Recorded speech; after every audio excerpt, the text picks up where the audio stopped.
Yanji jambor tsardan nyami jang zonde manam jambor nga gyadar agar dangan zanto shirmardo. Stomba tuje janla ki jang zarani jan rawar tseringi jangan sa jahor tuji jandar yalarman jime banzan jadang soran.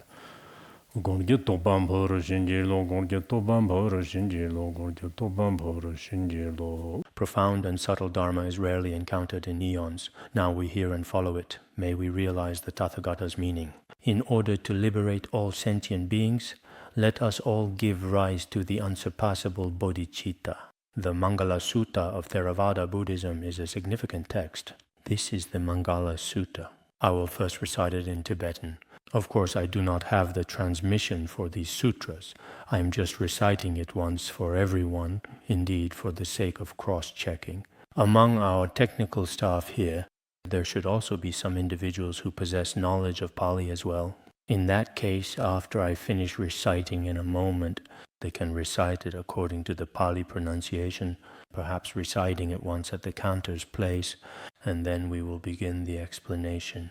Trashi bimdo jisha jigso ndarkudaka tuba tirchi na jomdande gerbuka gershiki samgom zirjinji gangarawa na jigso.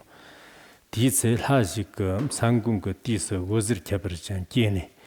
Kimu tsar tamchata kyabar shishang jomdande galavar der lagde kipe shangzane chokchidon kodo.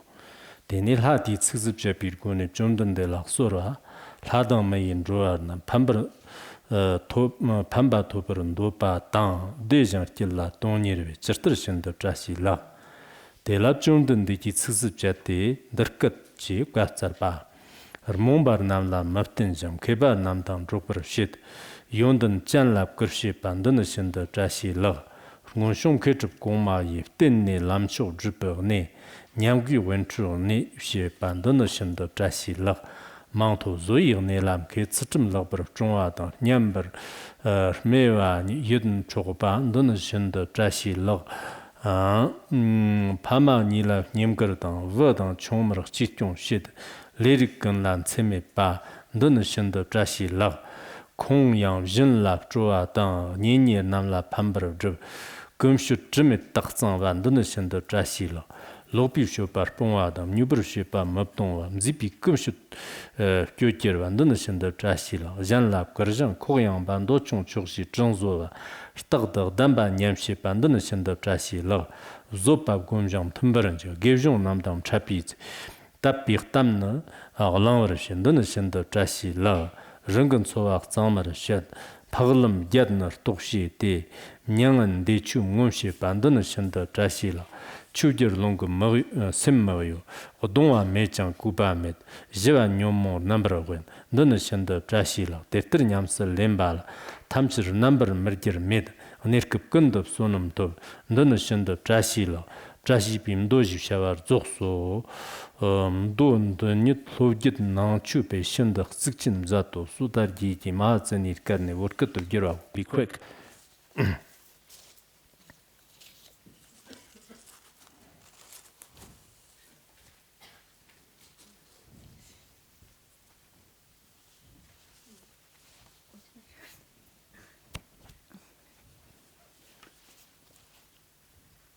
Mangala Sutta Evam Me Sutta Ekam Samyang Bhagava Savatiyang Viharati Jetavani Anathapitikasa Arame Atha Ko Anyatara Devata Apikanata Ya Ritiya Apikatavana Kevala Kapang Jetavanang Opasi Dwa Ina Bhagava Tinupasana Kami Upasang Kami Dwa Bhagava Tong Apivati Dwa Ekama Tong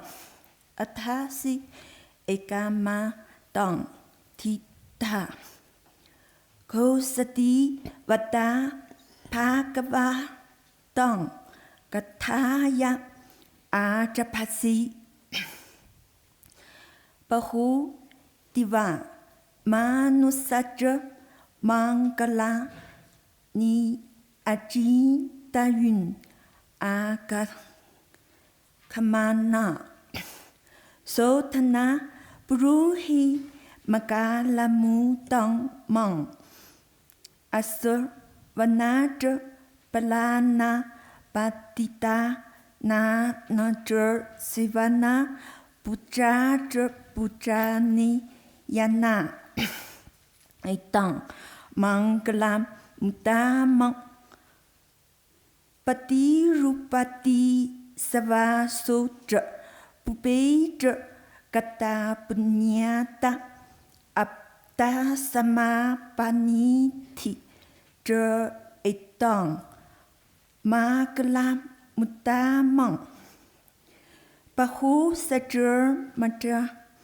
Sipang Matra Vinayatra Susi Kitu Supasita Dra Yavaja Etong Magalam Mutamang Mata Putu Upatamang Buddhata Rasa Sakahu Anakala Dra Kamata Etong Magalam Tamang Tanan Nyatra Tamajariya Dra Jataka Naja Dra Sahu Anavajani Kamani Etang Magalamutamang Arati Vijati Papa Majapanadra Sayamu Apamato Dra Tamitu Etang Magalamutamang Kariru Jenivato Dra Saduti Dra Katanyuta Kalena Tamasavana Etang Magalamutamang Khadija Sova Pishata Samana Nanjur Dasanang Kalena Tamasakacha Etang Magalamutamang Tapoja Purimaja Yat Yoja Ariyasachana Dasana Nipanisa Hikariya Dra Etang Magalamutamang Putasa Lokatamehi Jata Yasana Kapati Asukang Viraja Kimang Etang Mangalamutamang Eta Disati Kaptivana Sapata Maparatita Sapata Sting Garundi Dadisang Magalamutati Mangala Sutta Ni Ting Tang.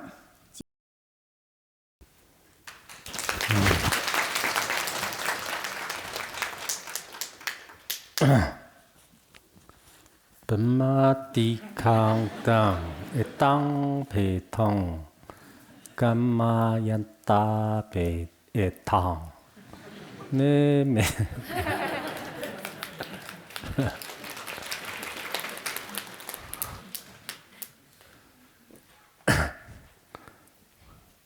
Etang.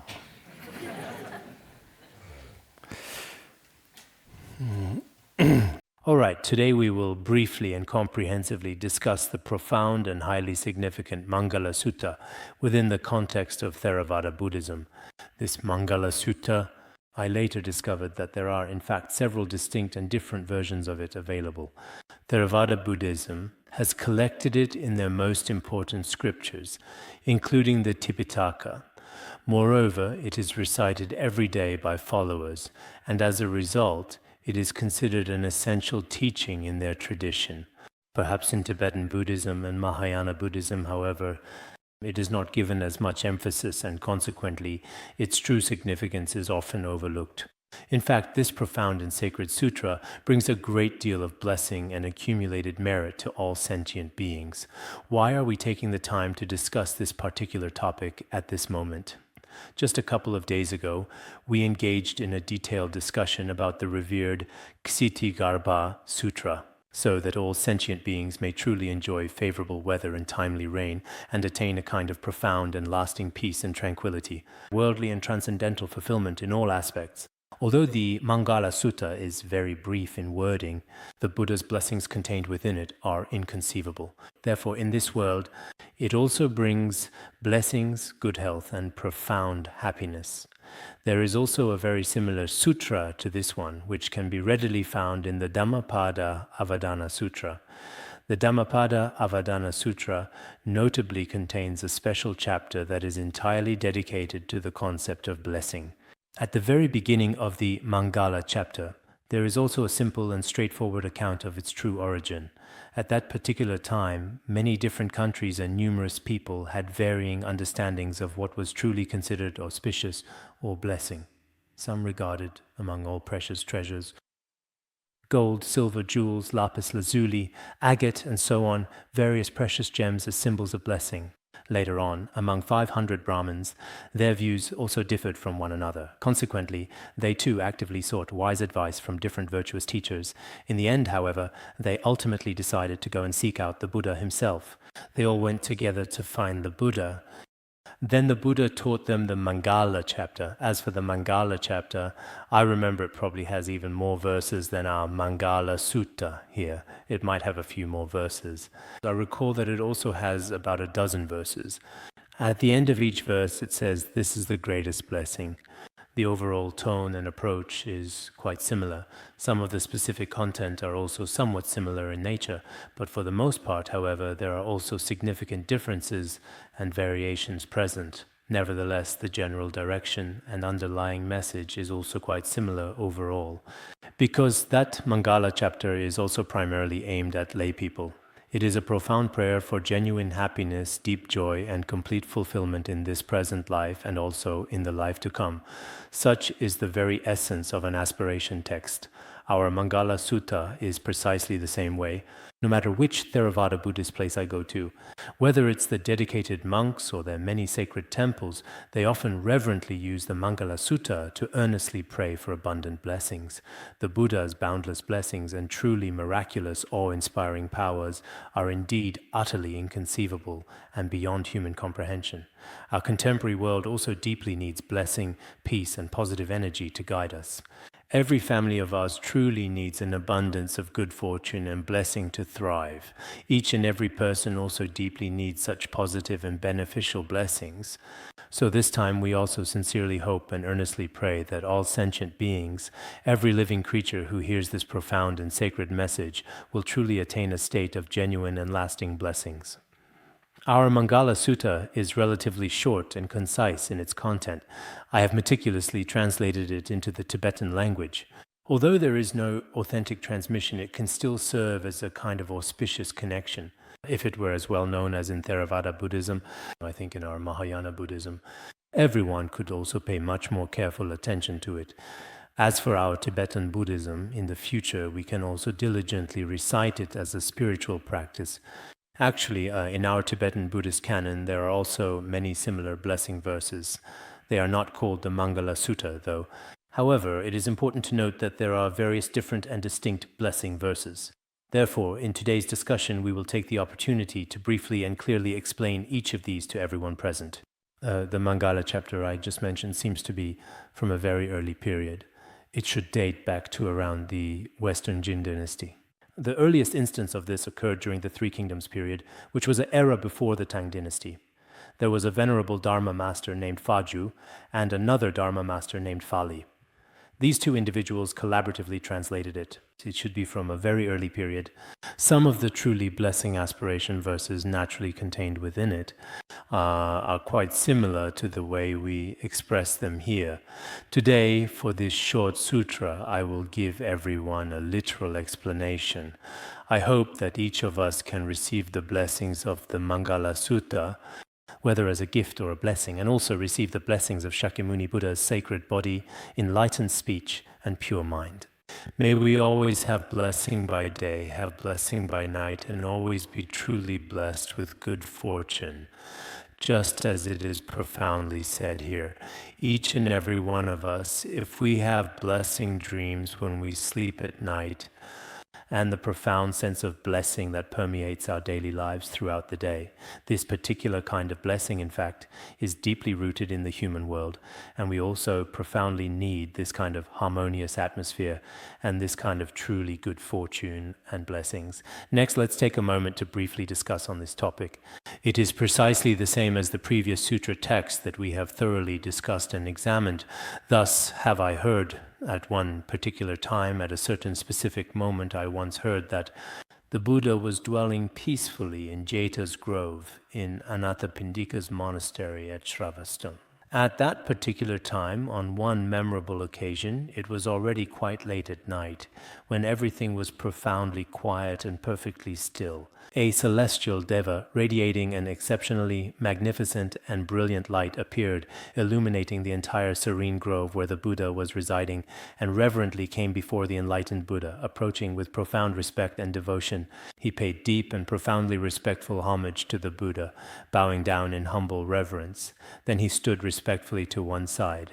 At that moment, the celestial deva spoke forth in a meaningful verse, saying that all devas and humans, they all universally long to obtain true happiness and significant benefit. If one genuinely wishes to attain such profound happiness and comprehensive well-being, through what kind of truly blessing circumstances can it be successfully achieved? What kind of blessing should one seek? Actually, in the following passages, we will discuss this. At the end of each, it says, "This is the greatest blessing." In fact, wishing for blessing means the same thing. What this means is that each of us, everyone wants to attain happiness. No matter what skin color a person has or what social status they belong to, everyone wants to be happy. But many people not only fail to find happiness, on the contrary, they suffer, just as I mentioned earlier. Among the people in our world, some truly believe that gold is indeed an auspicious thing in many cultures. Some believe that silver is the most auspicious. Some people think everyone's traditions are different. The peacock feathers are the greatest blessing, or that wearing earrings is the greatest blessing. Even for each of us, whether celebrating New Year or getting married or during various festivals, people use their own ethnic groups, distinct clothing and accessories to express blessing. But in reality, just as it is explained in the Mangala chapter, the Buddha here teaches us 11 verses. In fact, no matter which direction, east, west, south, or north, any sentient being comes from, they all can bring blessings. This is something everyone should be aware of. We worldly people do not understand the true law of cause and effect, and think that wearing something around the neck brings good fortune, or that wearing earrings or nose rings does so. There are all kinds of such things in the world, and in fact, on one hand, they serve as decoration, and on the other hand, according to their own beliefs, they are considered auspicious. But can these things really bring good fortune? Maybe they can, or perhaps they cannot. The most important thing that we are discussing here is what truly matters. If people follow these teachings and put them into practice, then that will definitely be the greatest blessing. So, regarding the following points, because the celestial beings asked the Buddha about what is the greatest blessing, and people in the world all like blessing, even among worldly beings from ants and earthworms upward, all like happiness and blessing. So, what exactly are the things that truly bring blessing? What are they really? There are several verses below. To begin with, the first verse, "Stay away from bad friends." Not to associate with the foolish, but to associate with the wise. Do not get too close to individuals who are inherently foolish or deeply deluded in their beliefs. You should often associate with people who have wisdom and with those who are truly compassionate, and to honor those who are worthy of honor. This is indeed the most auspicious and beneficial thing. One is to be wise and virtuous. Although some people among us are indeed wise, if they unfortunately lack true virtue, getting close to them may not necessarily be genuinely beneficial. The ancient Vinaya Sutra also specifically mentions this principle, stating clearly, it is genuinely better to have a truly wise as an enemy than to carelessly make close friends with a complete fool. This profound teaching essentially means that it is actually better to be at serious odds with a wise person than to carelessly become close friends with a complete fool. That's the core idea here. So, associating with foolish and unwise people in the very end will inevitably cause both you and innocent others around you to be seriously harmed. If a truly wise person, even if they become your enemy, they can still ultimately bring genuine happiness and benefit. So, people who are genuinely wise and truly virtuous, you must get close to them. Being close to such people is the greatest happiness. In the treatise on the completion of truth, it is said, relying on the Buddha is the most auspicious, relying on the Dharma is the greatest blessing, and relying on the Sangha is the greatest blessing. So when it comes to the Sangha, how is it described? Stay away from foolish people, associate with the wise, respect those who are worthy of respect. This is the greatest blessing. In the treatise on the completion of truth, when discussing the three jewels, it says, stay away from foolish people and get close to, just as we are saying here, the wise. As for venerable monks who truly deserve deep respect, if they are genuinely wise, we should also respectfully serve them very well. In this way, this is the greatest blessing. That's why we often talk about taking refuge in the three jewels. Among what we call the three jewels, taking refuge in the Sangha actually means relying on people with wisdom. Within their mind stream, this naturally brings about discipline, concentration, and wisdom, and keeps you away from greed, anger, ignorance, jealousy, and arrogance. If you respect and rely on such people, then you will always find true happiness. So we often hear many people say, I'm so unlucky, why is my life like this? Actually, it's fundamentally because we haven't carefully chosen the right friends to truly rely on and confide in. If you rely on truly good spiritual teachers and virtuous friends, perhaps you will find profound happiness and contentment in this present life and in your future lives as well. This is what the very first verse of the text conveys. Following that, the second verse then states, to reside in a suitable locality, to have done meritorious actions in the past, and to set oneself in the right course. This is indeed the greatest blessing. Here it says, what kind of place should we truly live in? We should live in a place that is far from greed, anger, and ignorance, a place that is truly suitable for ourselves. There have been great masters and accomplished practitioners in the past who have abided in the right and proper path, and they have relied upon such sacred places. Their inherent virtue and their profound wisdom and all their spiritual realizations have already been cultivated in those very places. For example, places where Guru Padmasambhava once stayed, or where our lineage masters have stayed, or places where highly accomplished practitioners have resided and meditated in the past, leaving behind their spiritual imprints. These sacred places naturally possess profound blessings that resonates deeply with those who visit. There is a kind of blessing present here. Therefore, the very place we truly rely on should be a place where the great masters of the past have also relied upon and found solace. Perhaps in most of our cities, it may not be possible to meet this condition, but we can also choose specific places where truly virtuous people have stayed, whether it's a Dharma center, a spiritual practice center, a sacred temple, or a serene monastery. Places of profound spiritual significance, such as these, in fact, the immense and invaluable benefit that the tranquil and supportive environment inherently brings to us is also extraordinarily and profoundly important. Some scriptures also mention, what exactly should we truly rely upon in our daily lives and existence? When it comes to where we live, we should live in a good place, choose a good place to stay. What kind of people should we rely on? We should rely on good people, kind-hearted people. What kind of aspirations should we make? We should make good aspirations. What kind of seeds should we plant in our lives? We should plant virtuous roots indeed. These are the 4 essential practices chosen by the truly wise. We should strive to live in a good and wholesome place, rely on good and supportive people, make good and noble aspirations, and plant virtuous roots deeply within ourselves. We should be able to apply and do this in our daily lives and routines.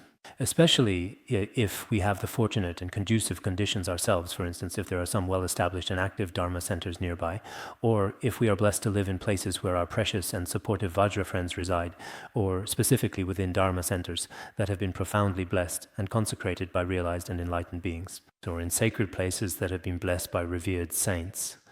If we diligently practice while living in such hallowed and spiritually significant places, it should be much easier to attain profound realization within our very own continuum of being. We shouldn't think, this place is especially bad. Because as worldly people, if we judge by worldly standards, what kind of place do we consider good? We might think, wow, here people sing and dance. and there are all kinds of distractions and entertainment all around us everywhere. If it's easy to get distracted, then we might think this is a good place, but that's not necessarily a good thing. As for the people around us, if they bring virtuous qualities to our own mind stream, if such people live there, then this is the greatest blessing. These are the friends we should rely on, as mentioned earlier.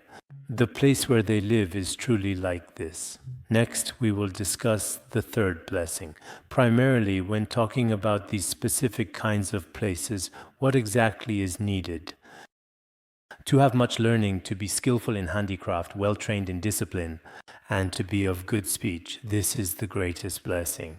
One should cultivate extensive learning and broad scholarship, and also regarding various crafts, including essential skills and practical technical abilities, it is important to consider their significance. This is particularly true because for many worldly people, if they unfortunately do not understand anything clearly and are always deeply confused, their lives can be significantly impacted. Even in their own lives, they will still face certain difficulties, so we should always strive to acquire truly meaningful knowledge. It's better to be well learned. But when it comes to gossip and rumors, it's better to hear less. Some of us, when it comes to the actual content of scriptures and treatises, have only heard a little and are quite ignorant. But when it truly comes to rumors and all sorts of gossip, they can hear and absorb all of that information. They can hear all the latest gossip from around the entire world. Some people really are just like this. This comment comes out of their mouth, and that comment also comes out of their mouth. We might think this person must be the head of the publicity department. They must be pretty good at it. But when it comes to actual scriptures and treatises, whether it's Theravada Buddhism or Tibetan Buddhism, or even if you look at technology nowadays, things are changing every day. You could say they're evolving rapidly. At a time like this, if you don't keep learning, you might be left behind by the times. But as for this kind of knowledge, they know nothing about it. They don't know anything at all. They're completely clueless. They understand absolutely nothing. Actually, that's really not good. We should listen more to things that are truly meaningful, learn more about them, and talk more about these topics. As for things that are meaningless, we should listen to them less, learn less, talk less, and think less about them. These things are of no real value to ourselves or others. This is what it means to listen widely and then to be skillful in handicraft. Here, the Mangala Sutta is mainly aimed at lay people. Of course, monastics can also practice it. So as such a person, one can indeed practice this particular path. One should strictly observe certain precepts. What kind of precepts are these? For example, the 3 refuges, the 5 precepts, the 8 precepts of Uposatha, and some worldly precepts, including upholding the Bodhisattva precepts, as well as some basic tantric vows. These are the most fundamental bottom lines. For instance, the Nirvana Sutra also says, if our clothes are torn, they can be readily mended. Similarly, if our own mental continuum is damaged, it can be effectively repaired with the practice of precepts. It may seem that these precepts are all about, this is not allowed, that is not allowed. Is it just about controlling ourselves? But in reality, when it comes to effectively regulating our behavior, if there are even slight shortcomings, we can immediately make amends. This is a very convenient method. We could indeed put it in this manner. Well trained in discipline, actually one very important thing is, as mentioned earlier, to diligently study and listen extensively. This is indeed very important for people in the world. Then we need to exercise restraint over our minds and actions. Without this, we might become the most uncivilized people in the world, or even the lowest kind of people. In this regard, within Buddhism, there is a special discipline called the Vinaya, or precepts. In fact, precepts are a kind of profound protection for the human spiritual well-being, as mentioned earlier, because our minds can both create negative karma and cultivate virtuous deeds. If we do not properly counteract and effectively manage them, we may indeed end up engaging in all sorts of improper behaviors ourselves. In the Venerable Compendium of All Dharmas Sutra, it is also explicitly stated that the mind can commit offenses, but it can also cultivate virtuous karma. Our minds are capable of creating negative karma. They can commit offenses, but they can also generate virtuous actions. If we realize that all phenomena are like illusions, we will always abide in the right path. When you understand this mind, you see that it is actually like an illusion, manifesting yet lacking inherent nature. You must always and consistently rely on this profound mind to diligently cultivate the right path. Otherwise, if our mind is not adequately and properly controlled, a person can indeed commit very serious and significant offenses. But if one cultivates well, a person can also perform virtuous deeds or accumulate merit in an especially excellent way. The most crucial thing in life is our mind. A truly virtuous mind leads to a virtuous path. Conversely, an evil mind leads to an evil path. Just as Master Tsongkhapa indeed said, the precepts are precisely the same way. If the mind is virtuous, then actually upholding the precepts is very easy. But if the mind is unwholesome, then the precepts in their very essence become a kind of restriction and a significant constraint for you indeed. Well trained in discipline, this is one aspect. Also, we should to be of good speech. When we speak, we should make others feel cheerful and happy. Our words should be comforting and pleasing to those who hear them. Just like honey, it brings a wonderful kind of delightful sweetness to others. Of course, many of us, when we speak, often end up offending people, and we ourselves are completely and truly unaware of it. As a result, we've already offended the other person completely, and without even realizing it themselves, have caused deep and profound hurt. A dedicated practitioner, when speaking, when saying something important, must always speak kindly. What exactly does it mean to speak kindly? The ancient four-part Vinaya also explicitly mentions this principle. To speak kindly means that one's words bring peace and no agitation. So what does it mean to speak kindly? It means that for others there is no agitation or distress, and for one's own mind it remains very pure. It does not harm others either. It is neither intended to harm nor to cause hurt to others. Such speech is called kind speech. This is what is meant by kind speech. If one truly speaks kindly, one will not be troubled oneself, and others will also feel very happy. Some people, when they speak, really can express what they want to say, and they can articulate it extremely clearly. People around them also feel very comfortable listening to them. No one feels offended. Our revered teacher used to say, "Do not abandon your own path and do not disturb the minds of others." Actually, if we don't speak appropriately, it can easily hurt the other person, but if we speak well, the other person will feel very happy. So, when it comes to our enemies or friends, most of it is primarily caused by language itself, and that is precisely the fundamental reason. In other words, just now, we talked about both extensive learning and study as well as maintaining pure discipline, and also speaking words that delight others. Indeed, these are truly the most auspicious and blessed things. Which particular verse is this exactly? It is the third one, correct? I haven't been keeping accurate count either. Next, it profoundly says, to support mother and father, to cherish wife and children, and to be engaged in peaceful occupation. This is the greatest blessing. As dedicated lay people, we must first serve loving father and caring mother who have shown us immense kindness. Whether in Eastern or Western cultures or within various religions, it is a common theme. One must serve their own parents and be filial, respectful, and provide for them. Then as a layperson, one should also cherish and care for one's own wife and cherished children.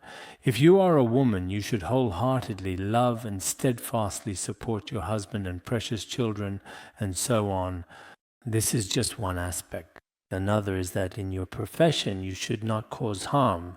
For example, when you are working, you can certainly take up almost any kind of job or profession, but in such work, you should always try your best not to deceive any sentient beings under any circumstances, and not to intentionally harm any other living beings.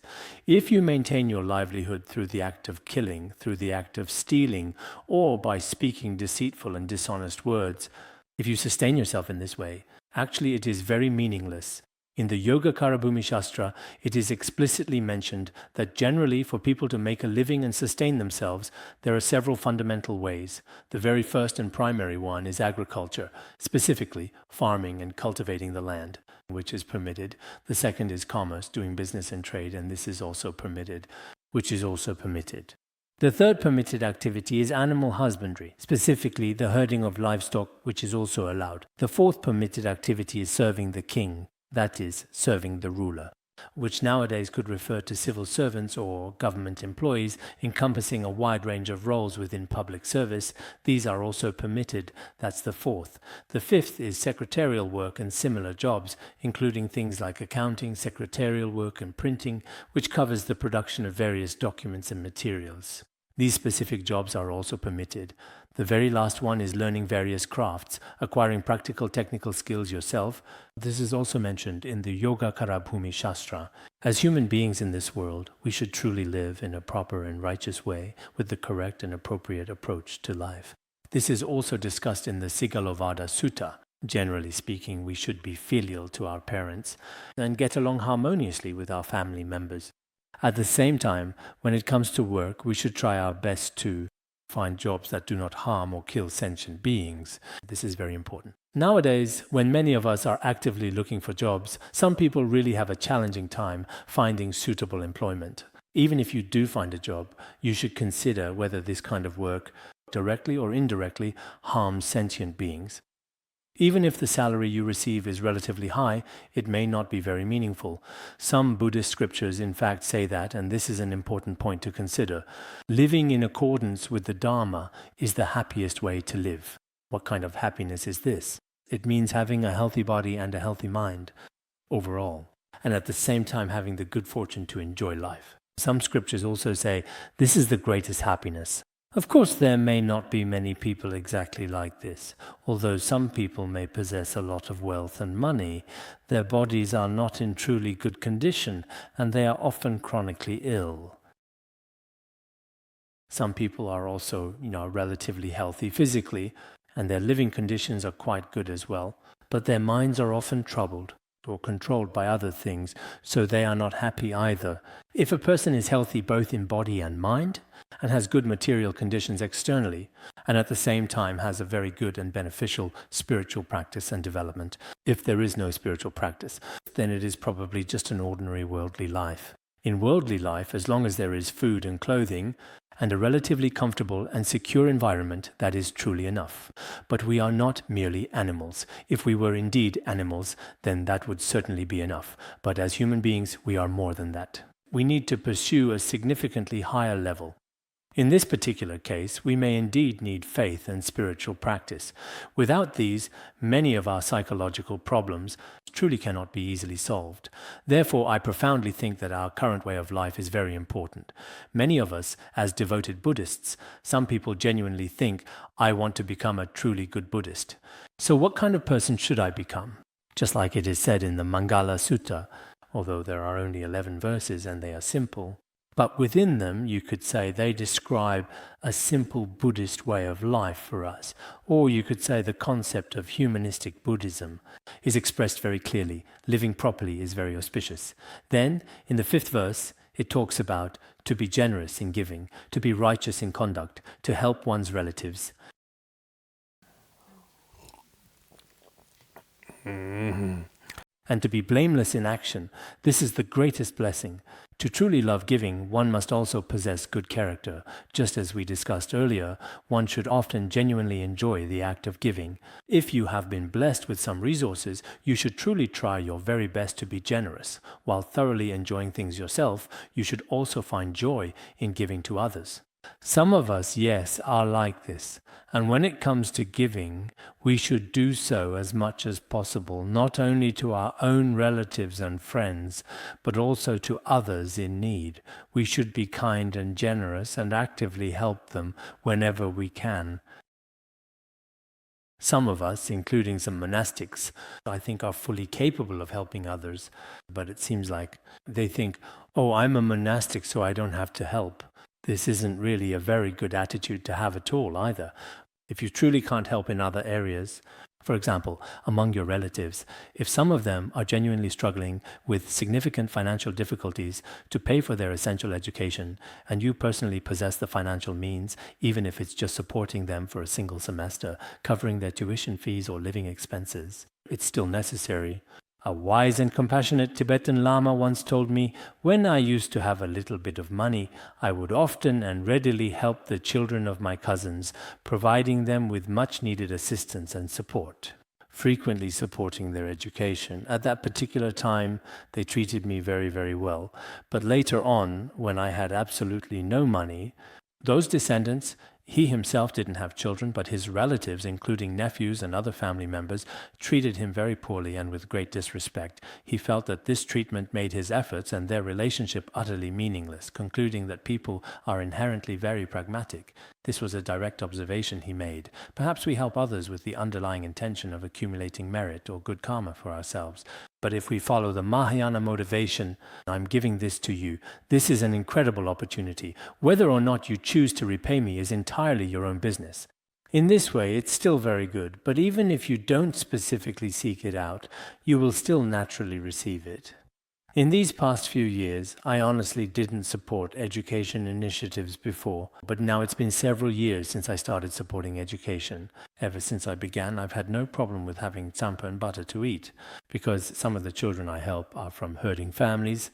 At the very least, when it's time to show gratitude, they'll bring a piece of butter, things like that. The children from the farming areas, they often bring me fresh tsampa. So sometimes when you genuinely and wholeheartedly help others, you will often receive something truly valuable in return, even if you didn't specifically ask for it yourself. I'm not doing this for tsampa or butter. I'm not supporting their education for those reasons. It's not like that. Before, when it wasn't quite like this, I basically had to purchase it entirely by myself, you see. Even from my own relatives, I would get a little butter from them. But after I started supporting education, it just happened naturally. Didn't the masters also talk about this before? As long as you practice generosity, wealth will naturally come to you. It's just like when we make a fire, the resulting ashes will naturally and inevitably appear as a direct consequence of that process. It's precisely the same fundamental principle at play here. We might give, but not with the intention of seeking karmic rewards from it. If we do, then it's not pure. But we should still practice generosity, and when we do, I saw in the Miscellaneous Treasures Sutra, the Buddha already said there are 8 types of people. If you give to them, there will never be a negative result from your generosity. There's no need to doubt it. So who are these 8 types of people? One is your father, then your mother, and then the Buddha himself. Then there are disciples. As for disciples, they could be disciples of the Buddha or your own disciples. There are also guests who have come from afar and guests who are about to travel far away. And then there are the sick people and those compassionate individuals who care for the sick. In fact, whenever we truly practice generosity in our daily lives, there is absolutely merit in it. So, as I mentioned earlier, some monastics do not support their parents, citing karmic retribution. They say, this is the wealth of the 3 jewels. Of course, if it is for making offerings to Buddha or Dharma, for printing scriptures or making Buddha statues, then cannot be used for supporting others.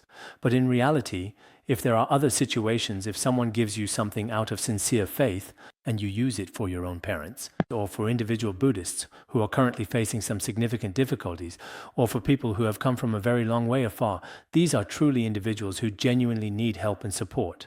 This includes us monastics as well. In the past, the Vinaya also mentioned that food can be taken by the disciples themselves, while clothing should be distributed by the monastics. Some Vinaya texts also explicitly state this principle. So for us, including some monastics or even some Dharma friends next door, we should also extend our care and compassion to them. This is especially important for those individuals who are new to the teachings of Buddhism or are just starting out on their spiritual journey. We should try our best to help them. For example, if someone does not have a place to stay, try to find a way to let them stay temporarily. Lend them a place to live for a period of time. When I first came to the Institute, I had to constantly change borrowed rooms every single day. It was an extremely difficult situation, but there was absolutely nothing I could effectively do. When you first arrive, many things are truly not that easy to manage. This includes some of the Khenpos and Khenmos here. Their current conditions are still quite good. But when I think back to when we first arrived, we knew nothing about the Dharma and had no resources. At that time, the overall conditions at our institute were also quite poor. During that particular period, if someone genuinely reached out to offer help, even a little bit of assistance, no matter how small or insignificant it might seem, was extremely beneficial and greatly appreciated. Every single time I hear that some of our fellow practitioners cannot listen to the teachings, or because they have no place to stay, or because they genuinely lack the fundamental necessities of life, I still feel profoundly sad deep inside my heart. Logically speaking, as a Dharma teacher, one should be able to solve many problems. Actually, the overall conditions at our institute are fine, but when individual karmic obstacles do arise, or for beginners, perhaps this is a path everyone must inevitably go through as a truly devoted Buddhist. If you experience some ascetic hardships at the beginning, it might actually be better. For this reason, you can eliminate many, many karmic obstacles within your own mind stream. It seems that those who haven't gone through any hardship at the start often encounter various adverse conditions in their later practice. If you go through a particularly difficult and challenging process right at the very beginning of starting something completely new, perhaps a lot of negative karma and mental afflictions will be completely eliminated. But no matter what happens, for those of us who have some real ability, we should always, whether among lay practitioners or for ourselves, as I have mentioned before, including within our current Buddhist community here, some people have been blessed with very good fortune. They are able to provide for many people's daily food and comfortable lodging, including some who now run businesses. These people can truly provide employment, and employment itself can solve the survival needs of many people in real life. If you help one person find employment, in fact, you are saving an entire family, you could say. Because for every family, each person is very important. That person might be a father, or she might be a mother, or perhaps he or she is a future father or mother. So for every individual, they are still a key member of their own family, maybe even the king of the family or something else important. As practicing Buddhists, if we are genuinely able to help others, I think that making offerings to gurus or whatever it may be, these things are not really very important. Some of these are quite just the icing on the cake, not really essential.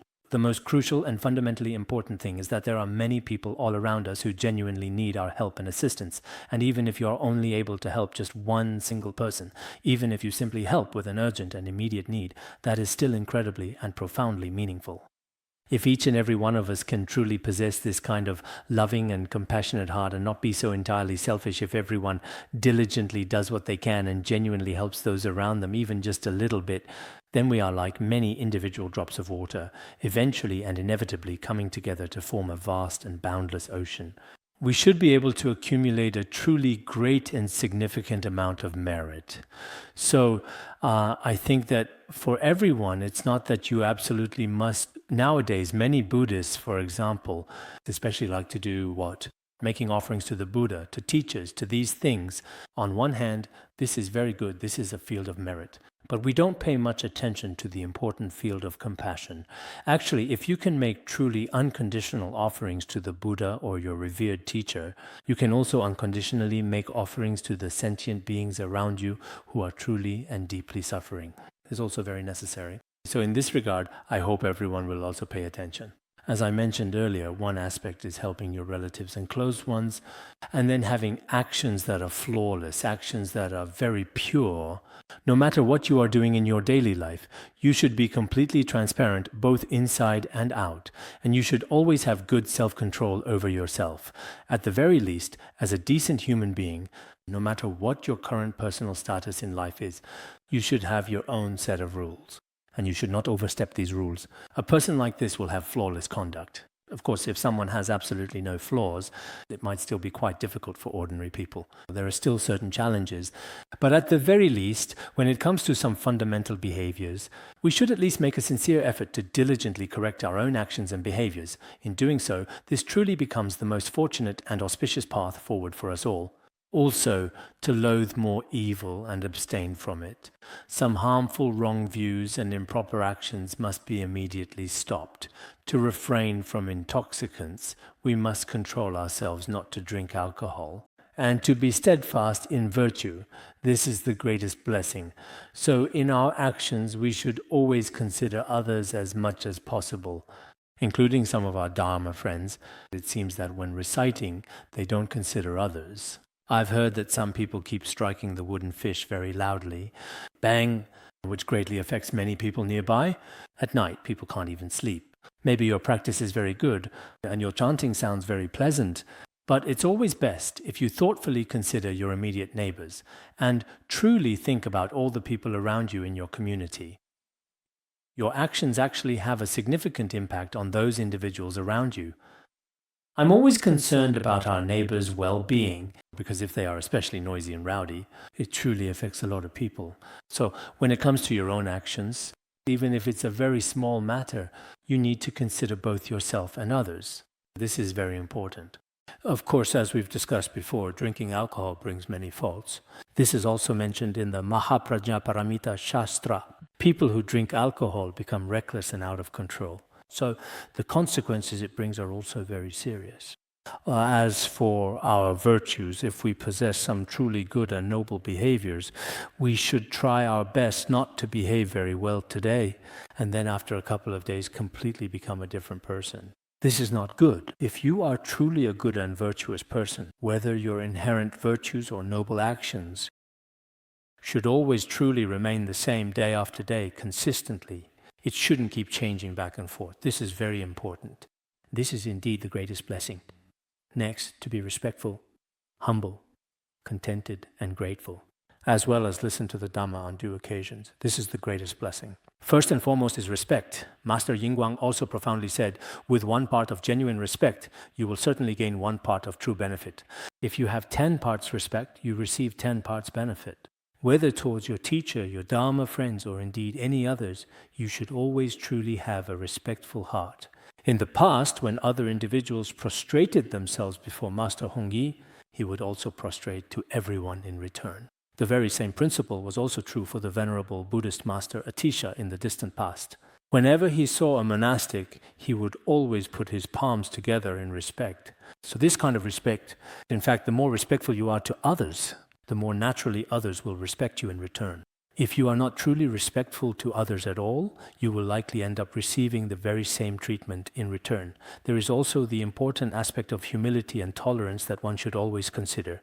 If you never yield even an inch to others in anything you do, it will also bring disadvantages to yourself. Then there is contentment, being content with little and having fewer desires. Also having a heart of gratitude and repaying kindness, and constantly listening to the teachings. We often listen to true Dharma, listen teachings. This is very important.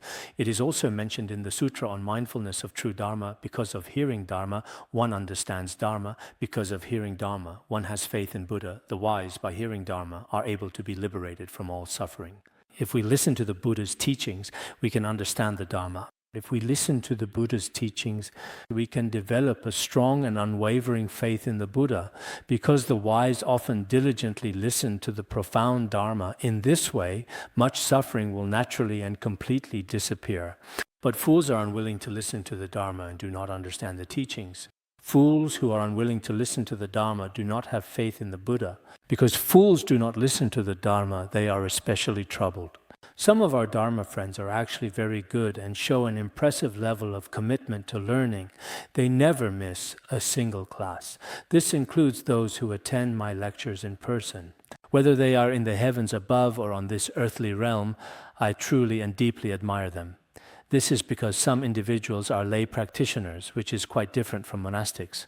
When monastics listen to the Dharma each and every time, they may have the time and opportunity to do so, since they only need to take care of themselves. But for lay people, the pressure from all sides is truly immense. Especially this year, the pressure is truly very great. But many people have a truly steadfast and unwavering spirit when it comes to diligently listening to the profound Dharma.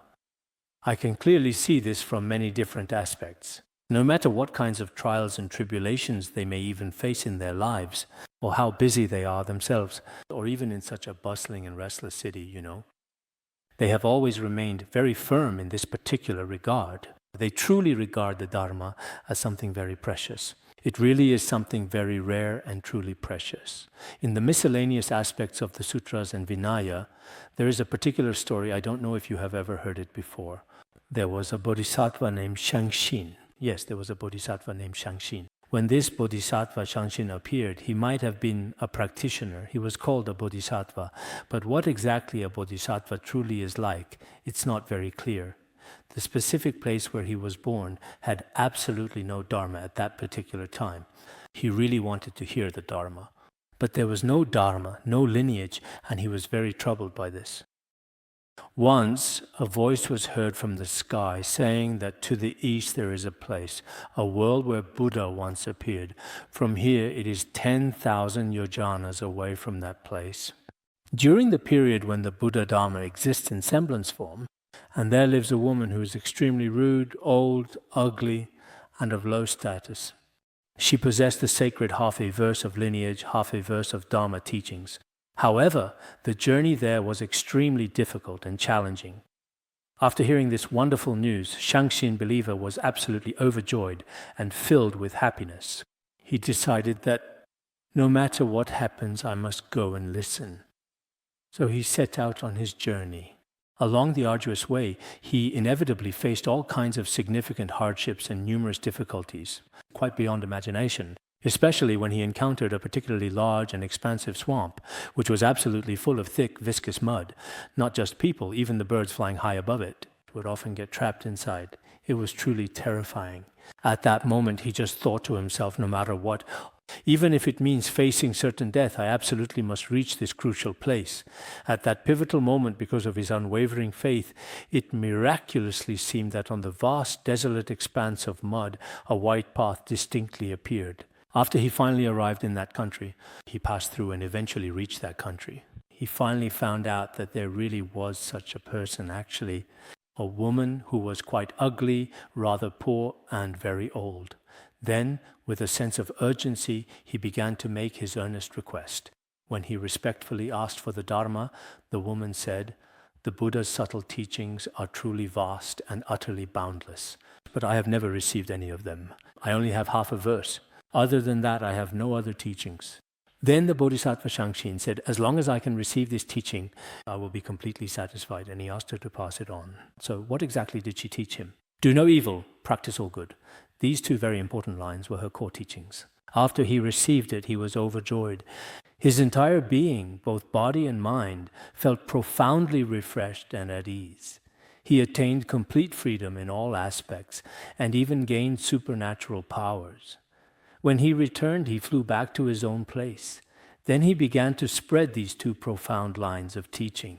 When the Dharma was in decline, so through the efforts of the great masters and virtuous elders before us, it is true that for the sake of do no evil, practice all good, they endured countless hardships. If such significant hardships are truly needed nowadays, although we have not encountered the true radiant golden form of Shakyamuni Buddha is truly magnificent. We have not seen it ourselves, but his teachings have not disappeared. Every day, at the very least, we provide everyone with 5 or 6 scriptural references. That is far more than just do no evil, practice all good. So sometimes some of us might really feel that it is now too easy, perhaps. We might think that those rare stories from the past are perhaps just mere myths, truly impossible things. Indeed, when we first came to the academy, the extremely rare and profoundly arduous spiritual practices we diligently undertook in our pursuit of the sacred Dharma, now to people living in the contemporary world today, can be completely regarded as something magical and astonishing, as a profound and ancient myth. It hasn't even been that many years since then, just about 20 or 30 years. The ascetic practices for seeking the Dharma from 20 or 30 years ago, to people now, honestly, sometimes you could genuinely say they simply do not believe it. If you were to ask how we truly did things back then, you would find a very different approach. Then, after a few hundred years, a few thousand years, or however many kalpas, the ascetic practices for seeking the Dharma are probably very hard for people today to imagine. But whether you believe it or not, in fact, the Buddha Dharma is truly extremely, extremely rare and precious.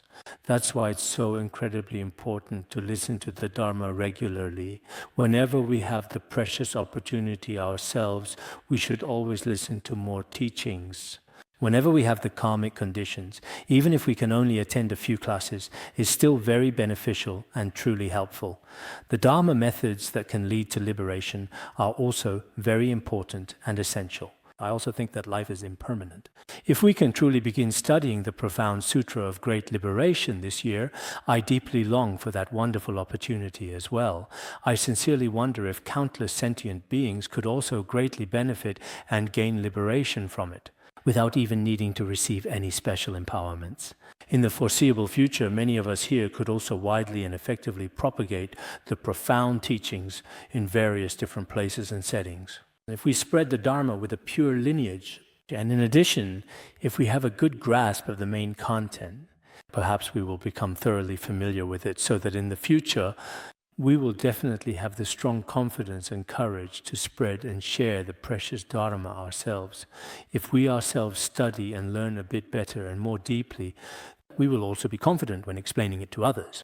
But if we ourselves truly lack confidence and self-assurance, then teaching others, let alone spreading the Dharma, will be very difficult. So I really do think that each and every one of us is overall doing quite well at present. Our aspiration for the Dharma, whether we are at Larung or elsewhere, is on the whole something that still requires a lot of effort from us. But everyone is working incredibly hard and diligently, and this is precisely how it should be. We have successfully obtained a human body. If we have no faith, that's another matter entirely. But if we do have faith yet do not understand the Dharma, if we are very much confused or profoundly ignorant about it, then we are merely Buddhists in name only. If we listen and conscientiously study more or less, at the very least, if we allow ourselves to soak deeply in the refreshing water of the Dharma, then when we emerge, we will be completely different from others. There really is a difference. There is a gap between those who have heard the Dharma and those who have not. There is still a difference. And between those who have practiced the Dharma and those who have not, the gap is even greater. So after listening, we should also try our best to contemplate and practice each teaching. As for many other things in our worldly life, on one hand they may seem very important, but from the perspective of the great matter of life and death, many worldly matters are not actually that important. This is something everyone should remember. All right, I'll just keep it brief from here on. Otherwise, we can't finish everything today. I thought it wouldn't take even an hour, but as it truly turns out, to be patient and obedient, to associate with monks, and to have religious discussions on due occasions, this is the greatest blessing. Then, practice patience. No matter what happens to you, try your best to control your emotions and cultivate the practice of patience. And when doing anything, you should go along with others. It's not about whether others are happy or unhappy. It doesn't matter. That's not right. You should try your best to accommodate others. If you have the chance to associate with monks, you should also talk about the concept of faith and something about spiritual confidence. Furthermore, discuss topics related to the profound experience of transcendence and the ultimate state of liberation. After meeting monks, if you just talk about all sorts of trivial matters, then that's truly not what monks are fundamentally about either. Similarly, as a sincere believer, if you happen to meet a monk, that's not the appropriate way to interact either. Because monks and lay people have many differences in their conduct. So as a monk, when it comes to the behavior of lay people, one should also maintain proper boundaries.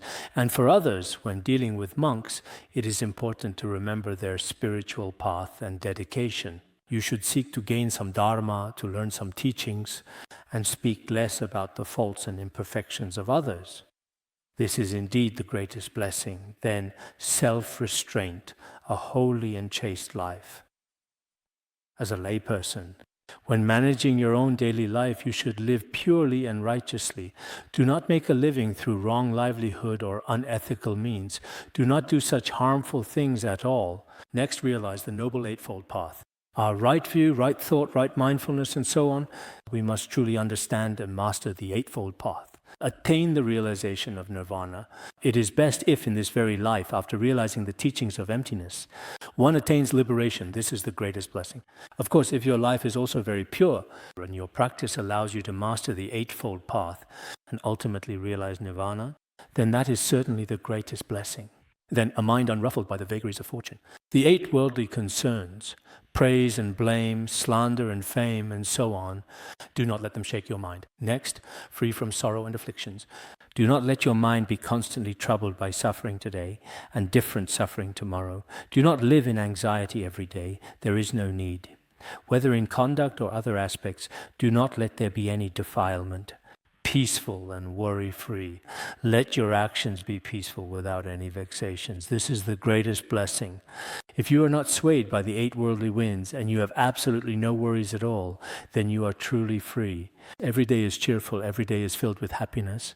Some practitioners truly live like this.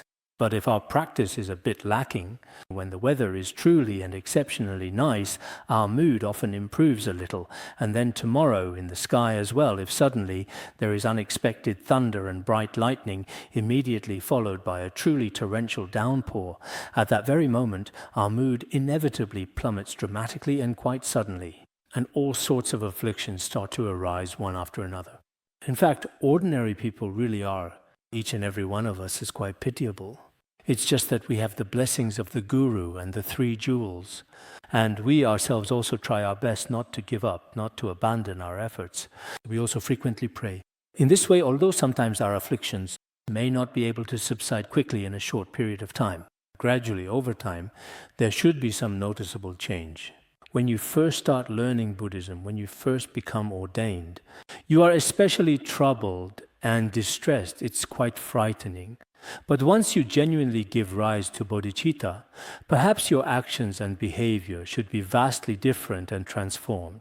Our inner transformation does not happen overnight or immediately, nor is it as easy as turning your hand. It's not like that. But at the very least, as long as we don't regress, that's good enough. For some of our practice, at the very beginning of our journey, our minds can be truly pure and our attitude can be genuinely respectful always. And whatever merit we accumulate is still acceptable. But then gradually we start to backslide. This is truly not worthwhile. Each and every person should diligently observe themselves. For example, how many years have I been earnestly studying the profound Dharma? During this process of self-observation, as long as we are making progress, that should be enough. Actually, the most important method for making progress, I believe, is practicing the preliminaries, practicing the 500,000 preliminaries. This must be done. Just like when studying Kalachakra, they have to complete 6 preliminaries within 3 years. It must take 3 years and 3 months. If you haven't completed those practices, you don't even qualify to become a monastic. This is the general rule for Kalachakra. This is also the case in some monasteries of the Jonang tradition. Actually, in our Nyingma tradition and among some other Buddhists, you should hold yourself to the same standard. In the beginning, it's like taming a wild horse. Your mind is stubborn and hard to discipline. As it is stated in the Kshitigarbha Sutra, the beings of Jambudvapa possess unstable minds and predominantly commit evil deeds, stubborn and hard to transform, and so on. So in order to tame ourselves, nowadays, many of us practice the preliminaries just to receive tantric teachings. The teacher also seems like a debt collector asking, "Can you practice? You need to practice." And we reply, "I can't do it." Or we bargain, "Can I just do 1 preliminary practice?" I think this is unnecessary. As a Buddhist, at the very least, one should purify the karma accumulated since beginningless time. If you want to become a true practitioner, then at the very least complete the 500,000 preliminary practices properly. This is not something we are strictly imposing as a rule. If you do this, I believe that many people, after finishing the preliminaries, will find their minds much more tamed. Personally, after completing the preliminaries, I truly felt this way. Although even now, I am still rather wild. Maybe none of you think that I am a very good and truly dedicated practitioner. In this regard, I believe you might perhaps think of me as someone who just talks a lot, blah, blah, blah, on the surface. My actual practice, I must admit, is pretty poor, and I readily admit that. As long as you honestly and objectively critique me, I'll also be like, "Oh, yes, indeed. Okay, right. That's how it is. That's how I am." But personally, I used to be even much worse than that. Especially before I became a monk, I used to get into fights every single day without fail. There were also plenty of serious cases where I deliberately stole things from others.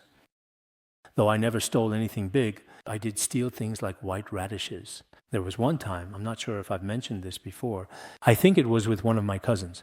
The 2 of us went out late at night to stealthily steal some fresh white radishes. But the vigilant person diligently guarding the field that particular night was positioned high up in a formidable 2-story house, continuously shining a powerful flashlight the entire time. So we didn't dare go into the field. We just kept watching from outside, and it was pouring rain. In the end, the two of us hid under a pine tree. It was raining heavily outside and our clothes were soaked through. But we kept waiting. He wouldn't go to sleep, even around midnight. He was still shining his flashlight around everywhere. The two of us just stayed there under the pine tree. In the end, both of us were soaked through. So we pressed up very closely against each other like this. Perhaps our bodies got a little bit warmer that way. And then after a while, we both fell asleep. It seemed like the very next morning when the sun began to rise, we heard the sound of birds chirping. I woke up first, and when I looked around, it seemed like the sky was hazy and just starting to get light. Then I said to him, quick, get up. We both fell asleep.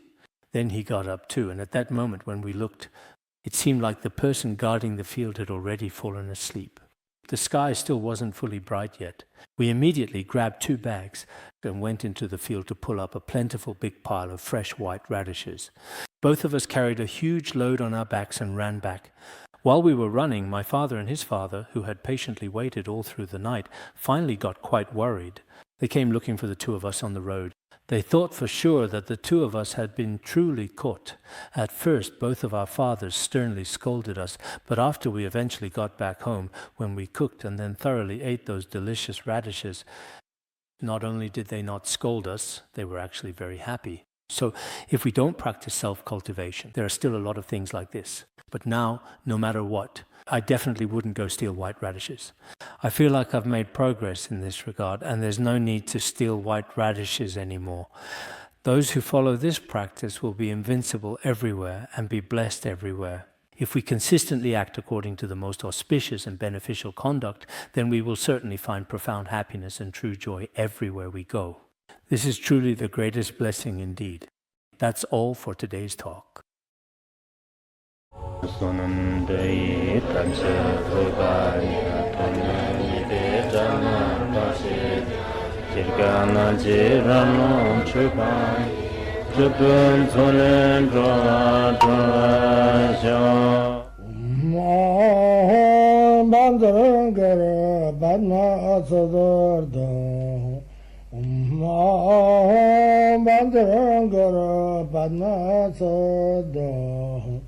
Om Bandharangara Padma Sadardo